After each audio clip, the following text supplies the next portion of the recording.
ఒక్కసారి కొమ్మూరి గోల్డ్ కి కాల్ చేయండి. తాకట్లో ఉన్న మీ బంగారాన్ని విడిపించి మార్కెట్ ప్రైస్ కి వాళ్ళు కొనుక్కుని మిగతా డబ్బులు మీకు ఇచ్చేస్తారు. BRS party working president Sircilla MLA KCR కొడుకు కేటీఆర్ ప్రస్తుతం బీఆర్ఎస్ పార్టీ ఆఫీస్ నుండి ఆ సిట్టు విచారణకు జూబ్లీహిల్స్ పోలీస్ స్టేషన్ కి బయలుదేరినటువంటి పరిస్థితి.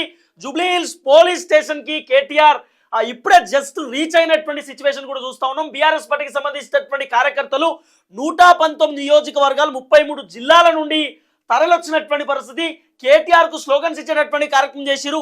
కేటీఆర్ ఎటువంటి తప్పు చేయలేదు, కావాలనే కాంగ్రెస్ ప్రభుత్వం కేటీఆర్ ను ఇబ్బంది పెట్టేటటువంటి కార్యక్రమం చేస్తూ ఉన్నారు. కేటీఆర్ ని రకరకాలుగా వేధించేటటువంటి కార్యక్రమం చేస్తూ ఉన్నారు. కేటీఆర్ కి సంబంధించినటువంటి పర్సనల్ లైఫ్ ని టార్గెట్ చేస్తూ రేవంత్ రెడ్డి డ్యామేజ్ చేసేటటువంటి విధంగా వ్యవహరిస్తున్నట్టు కూడా బీఆర్ఎస్ పార్టీకి సంబంధించినటువంటి లీడర్లు కాంగ్రెస్ ప్రభుత్వం పైన మండిపడేటటువంటి కార్యక్రమం చేసిరు. మొత్తం బీఆర్ఎస్ పార్టీ ఆఫీస్ దగ్గర పోలీసులు పహారాలో ఉన్నటువంటి పరిస్థితి. కంప్లీట్ గా పోలీసులు అక్కడ ఉన్నటువంటి సిచ్యువేషన్. సుమారు 500-600 మంది పోలీసులతో బీఆర్ఎస్ పార్టీ ఆఫీస్ దగ్గర భద్రతను ఏర్పాటు చేసినటువంటి కార్యక్రమం చేశారు. ఎక్కడ కూడా కార్యకర్తల ఘర్షణ లేకుండా కంప్లీట్ ఇక్కడ పోలీసులకు సంబంధించినటువంటి ఆ అంశాన్ని కూడా మీరు చూడొచ్చు. కేటీఆర్ కార్ వస్తుంటే బీఆర్ఎస్ పార్టీకి సంబంధించినటువంటి లీడర్లు మా రామన్న ఎటువంటి తప్పు చేయలేదు, ఎందుకు రామన్నను ఇబ్బంది పెడుతున్నారు అంటూ కూడా కార్యకర్తలు పెద్ద ఎత్తున బీఆర్ఎస్ పార్టీ ఆఫీస్ ముందు ఉన్నటువంటి సిచ్యువేషన్. సో కొంతమంది జూబ్లీహిల్స్ పోలీస్ స్టేషన్ దగ్గర కూడా కార్యకర్తలు ఉన్నటువంటి సిచ్యువేషన్. సో వెనకాల ఉన్నటువంటి చాలా కార్లు అంటే కేటీఆర్ ఆ సిట్టు విచారణ పోతున్నటువంటి నేపథ్యంలో కేటీఆర్ వెనకాల అనేక రకాల ఈ వెహికల్స్ అన్ని కూడా కేటీఆర్ వెనకాల వచ్చినటువంటి వెహికల్సే. కేటీఆర్ నివాసం నుండి కేటీఆర్ బీఆర్ఎస్ పార్టీ ఆఫీస్కి వస్తున్నటువంటి నేపథ్యంలో కంప్లీట్ గా కేటీఆర్ కి సంబంధించినటువంటి వెహికల్స్ దగ్గర ఇక్కడ పూర్తి స్థాయిలో బీఆర్ఎస్ పార్టీకి సంబంధించినటువంటి కార్యకర్తలు ఉన్నటువంటి సిచ్యువేషన్. అయితే పోలీసులు మాత్రం చాలా మంది బీఆర్ఎస్ పార్టీకి సంబంధించినటువంటి కార్యకర్తల లీడర్లను ఎక్కడికక్కడ అడ్డుకునేటటువంటి కార్యక్రమం చేసిరట. ఉప్పల్ దగ్గర కూడా కొంతమందిని అడ్డుకునేటటువంటి కార్యక్రమం చేసిరట. టోల్ గేట్ల దగ్గర కూడా కొంతమందిని అడ్డుకునేటటువంటి కార్యక్రమం చేసిరట. ఎట్టి పరిస్థితుల్లో బీఆర్ఎస్ పార్టీ ఆఫీస్కు పోకుండా ఎక్కడికక్కడ నిలిపివేసేటటువంటి కార్యక్రమం కూడా చేస్తున్నట్టుగా కొంత వినబడుతున్నటువంటి వ్యవహారం. పెద్ద ఎత్తున కాంగ్రెస్ ప్రభుత్వం పైన నినాదాలు ఇచ్చారు. కాంగ్రెస్ డౌన్ డౌన్ అంటూ, రేవంత్ రెడ్డి డౌన్ డౌన్ అంటూ బీఆర్ఎస్ పార్టీకి సంబంధించిన కార్యకర్తలు పెద్ద ఎత్తున నినాదాలు ఇచ్చేటటువంటి కార్యక్రమం చేస్తారు. సో ఇది బీఆర్ఎస్ ఆఫీస్ ముందు జరిగినటువంటి కొంత కీలకమైనటువంటి వ్యవహారం. అయితే సో ఇక్కడ జూబ్లీహిల్స్ పోలీస్ స్టేషన్ ముందు కూడా కేటీఆర్ దిగినటువంటి ఆ కారు విజువల్స్ కూడా మీకు చాలా క్లియర్ గా మన స్క్రీన్ పైన చూస్తూ ఉన్నారు. ఓవైపు హరీష్ రావు, అదే కారులో హరీష్ రావు ఉన్నాడు, కేటీఆర్ ఇద్దరు కూడా ఉన్నటువంటి పరిస్థితి. హరీష్ రావు కేటీఆర్ కు ధైర్యం చెప్పేటటువంటి కార్యక్రమం చేసిండు. ఎటువంటి ఇబ్బంది పడకు, వాళ్ళు అడిగేటటువంటి ప్రతి ప్రశ్నకు సమాధానం చెప్పిరా, ఏం టెన్షన్ లేదు, ఏం ఇబ్బంది లేదు అంటూ కూడా హరీష్ రావు కేటీఆర్ చెప్పినట్టుగా కొంత వినబడుతున్నటువంటి వ్యవహారం. సో ఎక్కడ కూడా బాధ లేదు, ఎక్కడ ఇబ్బంది లేదు, నవ్వుకుంటూ అందరికీ నమస్తే చెప్తూ కేటీఆర్ లోపలికి వెళ్ళేటటువంటి కార్యక్రమం చేసిండు. సాధారణంగా ఎవరైనా తప్పు చేసినటువంటి వ్యక్తులైనా లేకపోతే విచారణ పోతున్నటువంటి వ్యక్తులైనా కొంత బాధపడుతూ ఇబ్బంది పడుతూ టెన్షన్ గా ఫీల్ అవుతూ వెళ్ళేటటువంటి కార్యక్రమం చేస్తారు. కానీ కేటీఆర్ ఎక్కడ కూడా ఇబ్బంది పడుతూ పోయినటువంటి ఆ సినారియో మనం చూడలేదు. కంప్లీట్ విజువల్లో మీరు చూసుకుంటే కూడా పోలీసులు ఇంతమంది అంటే బీఆర్ఎస్ పార్టీకి సంబంధించినటువంటి చాలా మంది కార్యకర్తలను కట్టడి చేసేటటువంటి కార్యక్రమం చేస్తారు. బీఆర్ఎస్ పార్టీకి సంబంధించిన లీడర్లను జూబ్లీహిల్స్ పోలీస్ స్టేషన్ దగ్గరికి రప్పించేటటువంటి కార్యక్రమం చేయలేదు, అంటే ఎక్కడికక్కడ అడ్డుకునేటటువంటి కార్యక్రమం చేస్తారు.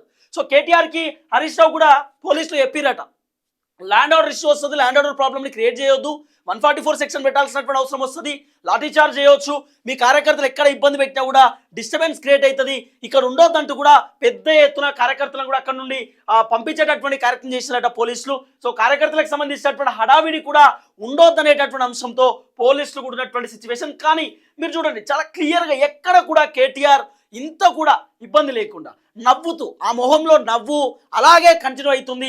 హరీష్ రావు పోయినటువంటి నేపథ్యంలో కూడా హరీష్ రావు నవ్వుతూ పోయిండు, కేటీఆర్ పోయినటువంటి నేపథ్యంలో కూడా ఎక్కడ కూడా అంటే చాలా మంది ఆ సిట్టు విచారణ అయినా లేకపోతే పోలీస్ విచారణ అయినా కొంత టెన్షన్లో ఉంటారు, కొంత ఇబ్బంది పడుతూ పోతూ ఉంటారు. లోపల ఏం క్వశ్చన్స్ అడుగుతారో ఆ క్వశ్చన్స్కి ఏమైనా ఇబ్బంది పడతామేమో లేకపోతే ఇంకేమైనా ఇబ్బంది అవుతుందేమో అనేటటువంటి అంశంతో ఉంటుంది. కానీ ఇక్కడ మనం విజువల్ చూసుకుంటే మాత్రం ఎక్కడ కూడా కేటీఆర్ ఇబ్బంది పడినటువంటి ఆ సిచ్యువేషన్, ఆ సినారియో మనం చూడలేదు. అయితే కేటీఆర్ ఆ సిట్టు విచారణకు పోకంటే ముందు కొన్ని కీలకమైనటువంటి అంశాలు మాట్లాడేటటువంటి కార్యక్రమం చేసిండు. ఇప్పుడు ఆ వీడియోలు కూడా సోషల్ మీడియాలో పెద్ద ఎత్తున వైరల్ అవుతున్నటువంటి పరిస్థితి. కేటీఆర్ మాట్లాడినటువంటి ఒక క్లియర్ కట్ వీడియోని నేను మీకు చూపించేటటువంటి కార్యక్రమం చేసే స్క్రీన్ పైన ఒకసారి ఈ వీడియో కూడా చూసేటటువంటి కార్యక్రమం చేయండి. సో కేటీఆర్ చాలా క్లియర్గా ఆయన మీడియాతో చెప్పేటటువంటి కార్యక్రమం చేసిండు. ఎస్, నేను ఎటువంటి తప్పు చేయలేదు, కావాలని నన్ను ఇబ్బంది పెట్టేటటువంటి కార్యక్రమం చేస్తున్నారు, నేను నిజంగా తప్పు చేసి ఉంటే నేను దేనికైనా సిద్ధం అంటూ కేటీఆర్ మాట్లాడేటటువంటి కార్యక్రమం చేసిండు. ఒకసారి కేటీఆర్ మాట్లాడినటువంటి వీడియో కూడా సోషల్ మీడియాలో విపరీతంగా వైరల్ అవుతున్నటువంటి పరిస్థితి ఒకసారి చూడండి. ఈ పుట్టిన మట్టి సాక్షిగా, అంతరాత్మ సాక్షిగా అక్రమ అనైతిక పనులు నేనెన్నడూ కూడా చేయలేదు అనే మాట స్పష్టంగా చెప్తాను. ఈ 2 ఏళ్లలో సో ఇది కేటీఆర్కి సంబంధించిన అంశం. నేను పుట్టిన మట్టి సాక్షిగా నేను ఎటువంటి తప్పు చేయలేదు, నేను ఏ అంశానికి పాల్పడలేదు, కావాలని నన్ను టార్గెట్ చేస్తున్నారంటూ కేటీఆర్ మాట్లాడేటటువంటి కార్యక్రమం చేసిండు. కొంత ఎమోషన్గా కేటీఆర్ మాట్లాడేటటువంటి కార్యక్రమం చేసిండు. రైట్, ఇంకో వీడియో కూడా మీరు స్క్రీన్ పైన చూడొచ్చు. ఇంకో వీడియో కేటీఆర్ మాట్లాడినటువంటి ఆ మాటలు కూడా మీరు ఒకసారి చూస్తే మీకు క్లారిటీ వస్తుంది. కేటీఆర్ అన్ని అంశాలపైన ఆయన మాట్లాడేటటువంటి కార్యక్రమం చేసిండు. ఆయన పైన వస్తున్నటువంటి ఆరోపణలకు సంబంధించినటువంటి వ్యవహారం కానివ్వండి, ఇంకోటి కేటీఆర్ అన్ని అంశాలపైన కొంత ఆయన డిస్కస్ చేసేటటువంటి కార్యక్రమం చేసింది. ఇవన్నీ వీడియోలు కూడా ఒకసారి మీకు బ్రీఫ్గా చూపించేటటువంటి కార్యక్రమం చేస్తే కేటీఆర్ ఏం మాట్లాడిండు, నిజంగా కేటీఆర్ మాట్లాడినటువంటి మాటలలో ఎంత అర్థం ఉంది ఏందనేది కూడా ఒకసారి మీరు అర్థం చేసుకోవచ్చు. ఇంత కష్టపడి మరి కేసీఆర్ గారి నాయకత్వంలో ప్రజలు సాధించుకున్న ఈ రాష్ట్రంలోని పరిపాలన పిచ్చోడి చేతిలో రాయిలాగా మారిపోయింది. పరిపాలన మీద దృష్టి లేదు, పరిపాలన చేత కాదు, ప్రజలకిచ్చిన హామీలు నెరవేర్చే సత్తా లేదు. అసమర్థుడి జీవనయాత్రలాగా ఈ 2 ఏళ్ళు ఏదో నెట్టుకుంటూ టైంపాస్ చేసుకుంటూ వచ్చినారు. ఒక్కొక్క రోజు ఒక్కొక్క డ్రామా. కొన్ని రోజులు కాళేశ్వరం పేరిట డ్రామా, కొన్ని రోజులు గొర్రెల స్కామ్ అని డ్రామా, కొన్ని రోజులు ఫార్ములా ఈ పేరిట డ్రామా, మరికొన్ని రోజులు ఫోన్ ట్యాపింగ్ అని చెప్పి డ్రామా. సో అట్లా ఈ రెండేళ్లలో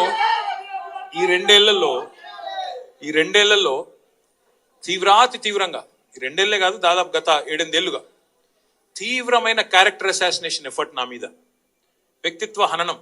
అంటే ఒక కుక్కను చంపే ముందు పిచ్చి కుక్కను ముద్రేయాలని ప్రయత్నం చేస్తారు కదా, నేనేదో డ్రగ్స్ తీసుకుంటానని, నాకేదో హీరోయిన్లతో సంబంధాలు ఉన్నాయని లేని దిక్కుమాలిన వార్తలు రాసి నన్ను క్షోభకు గురి చేయడమే కాకుండా నా కుటుంబ సభ్యుల్ని, నా పిల్లల్ని, నా వాళ్ళు అనుకునే వాళ్ళందరినీ విపరీతమైన క్షోభకు గురి చేశారు. అయినా కూడా ఎన్నడూ బాధపడలేదు, బయటకు వచ్చి వేరే వాళ్ళలాగా దొంగ ఏడుపులు ఏడవలేదు.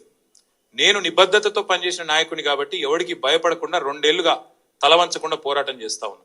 ఇవాళ నేను ఏదో టెలిఫోన్ ట్యాపింగ్లో ఏదో విచారణ క్రమాన్ని పిలిచారు, బరాబర్ పోతాం, పోయి అడుగుతా. ఏమడుగుతా?